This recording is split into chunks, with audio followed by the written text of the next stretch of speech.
কোন পানি তুমি জাহান্নামের গায়ে দিলা? এটা আবে জমজমের পানি দিছো বলে না। কিসের পানি তুমি দিলা? আবে হায়াতের পানি দিলা বুঝি বলে না। তাহলে কি আবে কাউসারের পানি দিছো? না না। কিসের পানি তুমি দিলা?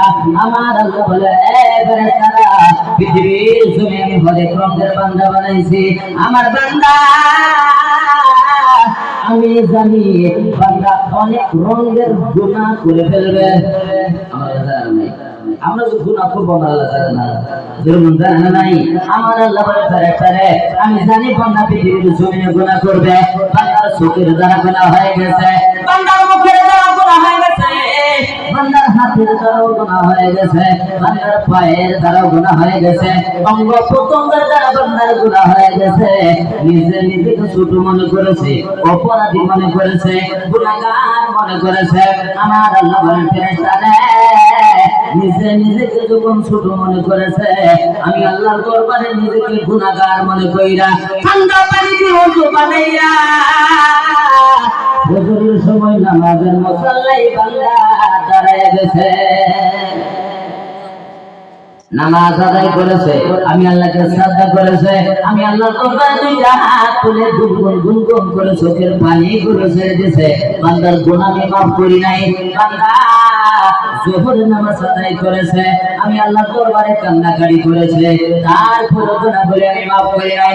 আসরের নামাজ পড়েছে, মাগরিবের নামাজ পড়েছে, ইশার নামাজ পড়েছে, বারবার আমি আল্লাহর দরবারে বান্দা তওবা করেছে, গুনার তওবা বলল আমি আল্লাহ কবুল করি নাই।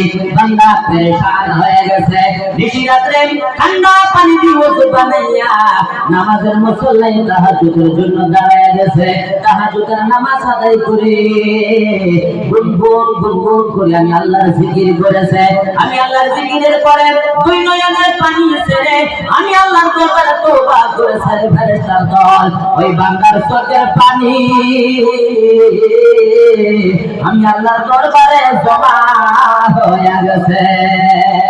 আমার আল্লাহ বলেন ওই বান্দার চোখের পানি আজকে হাসরের ময়দানে আমি আল্লাহ কুদরতি হাত দিয়ে জাহান্নামের গায়ে নিক্ষেপ করেছি। ফেরেশতার দল জাহান্নামের গায়ে ওই বান্দার চোখের পানি দিতে দেরি, জাহান্নামের আগুন নিভিতে দেরি হয় না।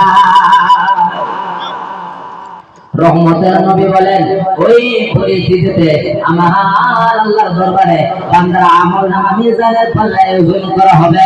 রহমতের নবী বলেন সেদিন আমার উম্মতে নামাজগুলো ওজন করা হবে, রোজাগুলো ওজন করা হবে, যাকাতগুলো ওজন করা হবে, হজ যাকাতগুলো ওজন করা হবে।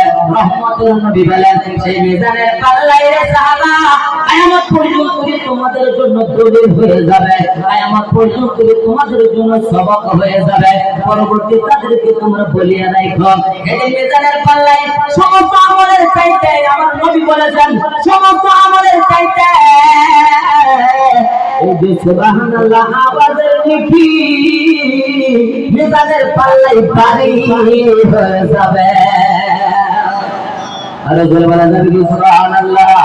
নামাজের চাইতে যদি বেশি ভারী হয়, রোজার চাইতে যদি বেশি ভারী হয়, যাকাতের চাইতে যদি বেশি ভারী হয়, তাহলে বলুন তো বাবা এই সুবহানাল্লাহ আওয়াজের প্রয়োজন আছে না নাই? আরে জোরে বলা আছে না নাই? তাই একবার তুই হাত তুলে বলেন সুবহানাল্লাহ। মাশাআল্লাহ, বলবেন না সুবহানাল্লাহ? লক্ষ্য করতে হবে আলোচনা আগের পক্ষে আলোচনা করে আমাদের ভিতরে হিংসা হিংসার কথা বলছে না নাই? রহমতের নবী বলেছেন ছোট্ট একটা হাদিসের অংশ আমি বলেছিলাম ওনার কত কোটি একটা সাইনি দিব। রাজিয়েছেন তো? আমাদের ভিতরে হিংসা ঢুকে গেছে, অহংকার ঢুকে গেছে, তাকাব্বুর ঢুকে গেছে, মুনাফিক ঢুকে গেছে।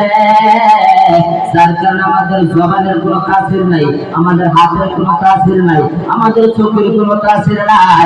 আগের যুগের মুরব্বিরা, আগের যুগের ইমাম সাহেব যারা ছিল ওনারা বিসমিল্লাহ পড়ে সূরা ফাতিহা পড়ে যদি দম করে দিত, বড় বড় বিমানগুলো ভালো হয়ে যাইতো।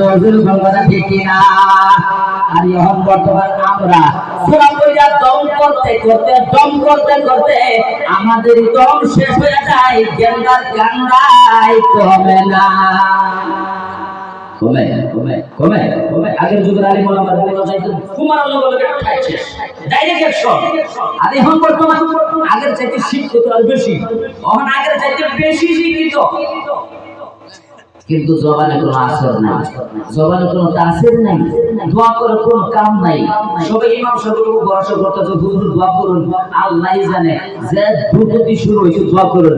ইমাম সাহেব পাবলিক করে লইয়া, মহল্লাবাসীর লইয়া, এই যে মহিলারা পর্যন্ত খতম করতেছে, প্রত্যেক মাদ্রাসার খতম করতেছে, ইমাম মুয়াজ্জিন সবাই খতম করতেছে। কাম হইতাছে যত খতম করতেছে বেশি, মুসলমান তো খতম হয়ে যাইতেছে বেশি।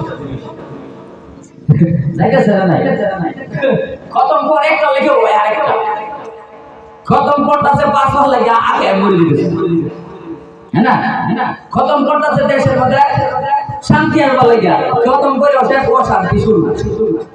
তার মানে কি? তার মানে আমরা মেইন সুযোগ ভেজাল লাগিয়েছি, মেইন সুযোগ ভেজাল লাগিয়েছে। রহমতের নবী বলেন, উনি আলোচনা করে গেছিলেন হিংসা। আল্লাহ নবী বলেন, তুমি একমাত্র শুধুমাত্র কেবলমাত্র আল্লাহর জন্য নিজেকে সব সময় ছোট মনে করবা। কি মনে করবা? কি মনে করবা? নিজেকে ছোট মনে করবা। আমার নবী বলেন, তুমি যদি নিজেকে ছোট মনে করতে পারতো, ছোট মনে করতে যদি পারো, তোমার মর্যাদা আমার আল্লাহ বাড়াইয়া দিব। কতটুক বাড়াবে আমাদের জানা নাই। রহমতের নবী বলেছেন, যে জায়গার মধ্যে কোরআন হাদিসের আলোচনা হয়, যে জায়গার মধ্যে ওয়াজ নসিহত হয়, যে জায়গার মধ্যে আল্লাহ রাসূলের গুণগান গাওয়া হয়, তুমি নিজেকে ছোট মনে করি না।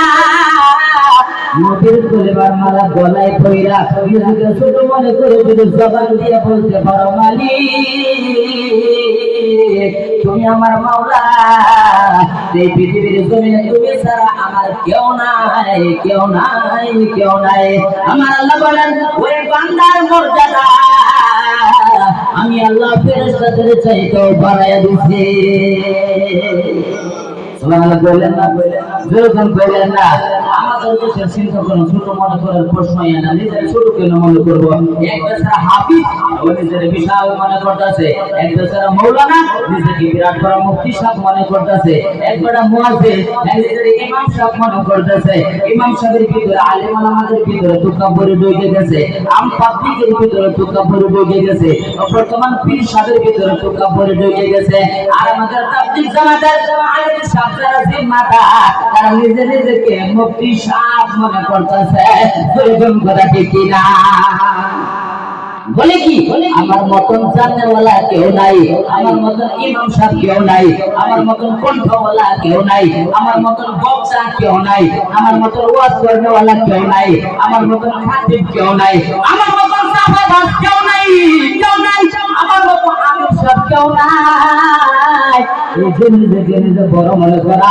আর সাধারণ পাবলিক যিনারা, ওনারা বলেন, আমার মতন ধনী কেউ নাই, আমার মতন গাড়ি বাড়িওয়ালা কেউ নাই, আমার মতন সম্পদওয়ালা কেউ নাই, কেউ নাই, কেউ নাই। নিজেকে নিজে বড় মনে করানোওয়ালা মুমিন হতে পারে না, ফেরাউনের দালাল। যেরকম কথা ঠিক কিনা? রহমতের নবী বলে